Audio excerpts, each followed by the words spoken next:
you over, you just can't breathe. Do you feel your bones start to shake? Do you feel the earthquake?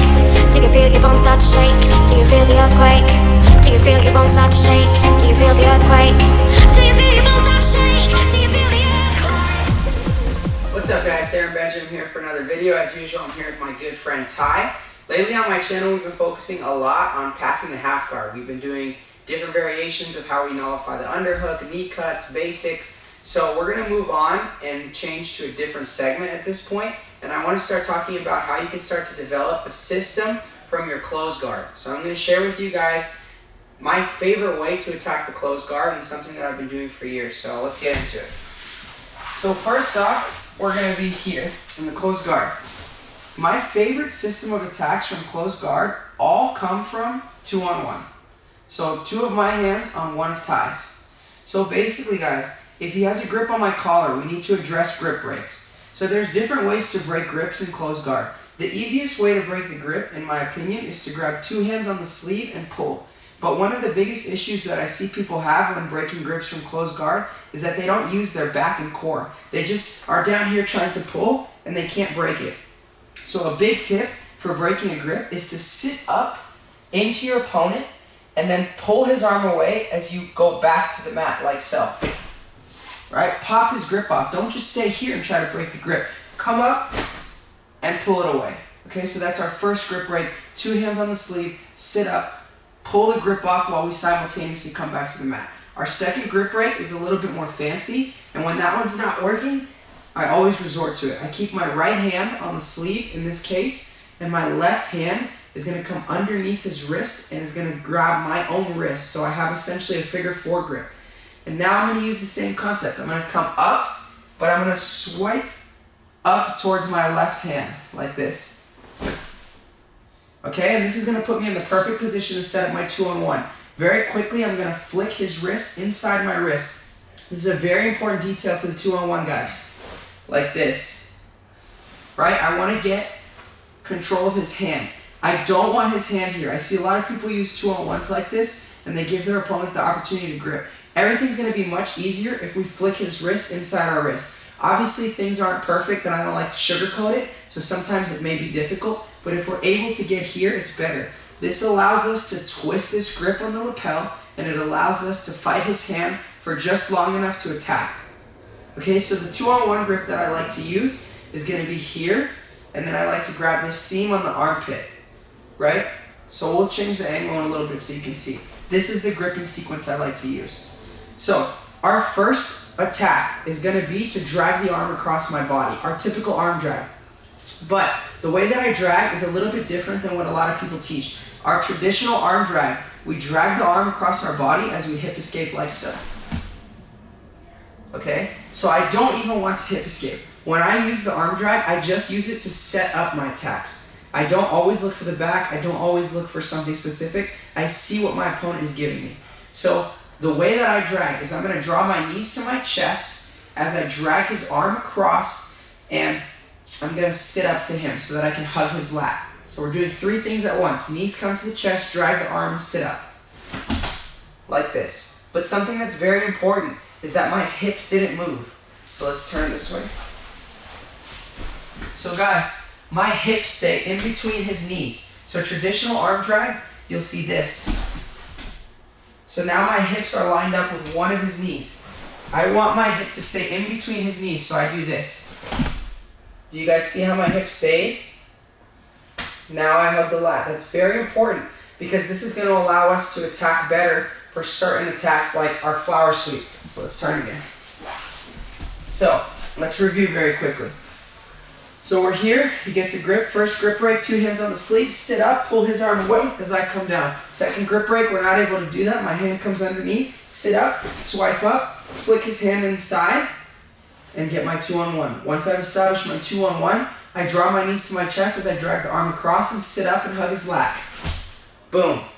Okay, so for today's video, our basic attack is going to be to attack the back. Since I have this control, this is where we can see how it helps us a lot. Notice how my hand is on the outside of his hand. If I never made that small adjustment before, now he has a post and it's a lot harder for me to do things. Whereas here I can control the direction of his arm. Okay? So now guys, basic attack is I hug his lat. I have to keep the distance between his shoulder and my chest extremely tight or he's gonna escape. Okay, so what's holding his elbow across my body is not this grip. It's my chest connection with his shoulder. So I stay super tight. If I can grab his gi, I will. So guys, there's a couple different ways to take the back. Our basic rudimentary way is going to be to start hip escaping diagonally and basically forcing our opponent to do a shoulder roll. As I hip escape, I straighten his arm like so. One big tip is as you hip escape, there's going to be a point where a lot of his weight is on his right side. Use the heel on your right foot to pull him like this. You see? And then I take his back. So that's our basic 1-on-1 back take from the 2-on-1. So again, I'm here, break, inside control here, pull, sit up, hug the lat, chest very tight to the shoulder, and I start to hip escape and pull him over his shoulder as I extend this arm. So hip escape, see how my foot's starting to make that connection with his hip, hip escape, extend, extend, extend, and then we can attack the back. Now guys, obviously we don't live in a perfect world, so what if our opponent is very big and we're not able to pull him over, right? Maybe we did everything right? We're here, here, here, and we start to hip escape and we're just not getting anywhere, right? Maybe he's very tight. Maybe we just can't pull him over. Guys, this happens more often than not, so look what I'm gonna do, guys. My left foot's gonna go onto his hip, okay? If you have the dexterity to do so. If you don't have the dexterity to do so, put it on the mat, right? We can supplement. Now look, I'm gonna lift my hip up so that I have room to move my right foot. I'm trying to give myself room to have mobility. See how I can move my right foot? I have a couple of different things I do when they're not moving. The first is still to look for the back. How do I do that? I lift my hip up, okay? I move my right foot, and I let my hook stop on his quad. Now I can lock a body triangle, or I can start to attack with back attacks from here. I essentially have his back, right? If I want to take it, now I can use the momentum of a forward roll to take his back. So again, we're here. I broke the grip, got the inside control, drag, hugged the lat, was trying to hip escape, wasn't getting anywhere. Foot comes to the hip, lift my hip, and I swipe my right leg out and keep a strong hook to stop myself. Like that. Okay? Now if I want, I can get low, my head directly behind his chest, don't be too far forward. I can hug, and I can use this foot to shoulder roll. And I can take his back. Or you can just stay on a mounted body triangle and start to attack from there. Bonus attack is this, guys. From here, I break the grip, inside control. I have this 2-on-1. The hardest part of all these techniques is getting here. If you get here, you've done something right, you should make something of it. Okay? This is already amazing. To attain this is going to be difficult. I drag, I hug. Okay? First derivative attack's not working. I'm trying to hip escape. Second one, I'm here.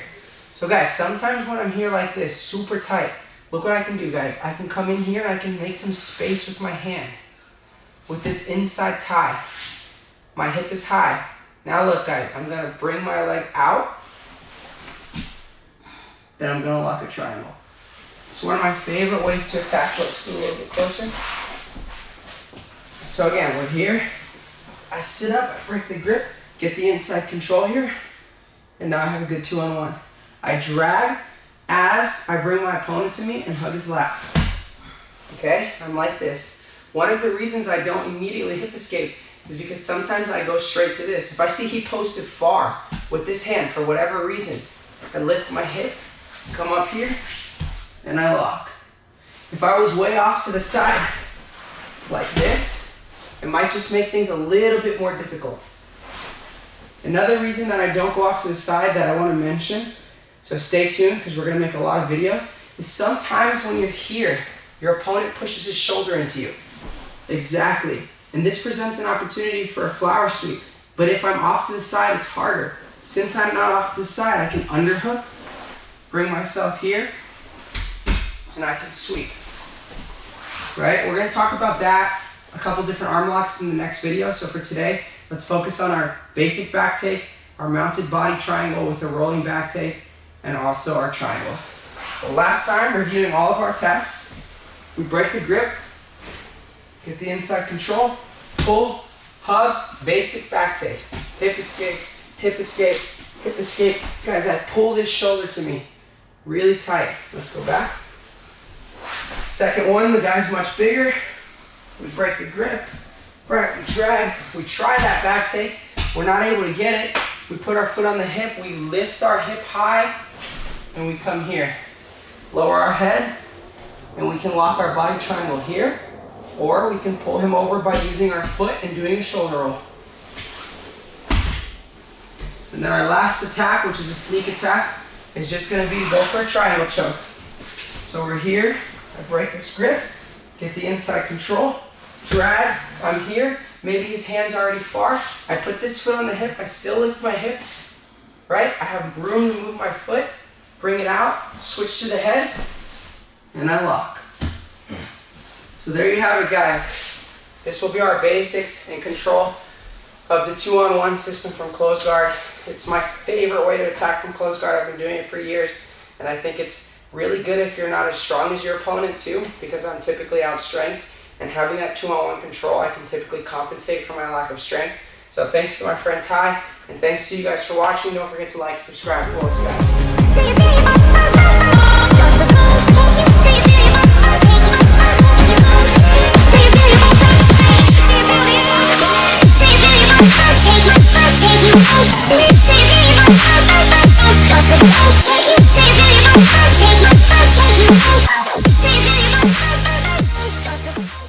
Thanks so much for watching, guys. As usual, if you like this content, please like and subscribe and comment. It really helps a lot. Os, guys.